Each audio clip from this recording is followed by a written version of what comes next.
তিনি তখনও কুফরি হালতে ছিলেন।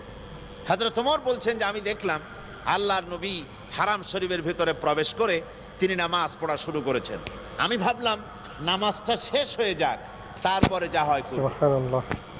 পেছনে দাঁড়িয়ে আছি, শুনলাম তিনি পড়তেছেন, তেলাওয়াত করতেছেন। তেলাওয়াত শুনে শুনে আমি খুব অবাক হয়ে গেলাম। আমি ভাবলাম যে এটা কি কোনো জেন শিখায় দিচ্ছে, না এটা কি, জিনিসটা কি, কোন জেনের কথা নাকি, বিষয়টা কি, এত সুন্দর ভালো লাগে শুনতে। হযরত ওমর বলেন, আমি যখন মনে মনে চিন্তা করতেছিলাম এটা কোনো জেনে শিখায় দেওয়া কথা নাকি, তখন আল্লাহর নবী নামাজের ভেতরে আমার কথার জবাব দিলেন। তিনি পড়লেন, ইন্নাহু লাকাউলু রাসূলিন কারীম। এটা হচ্ছে মহান বার্তাবাহক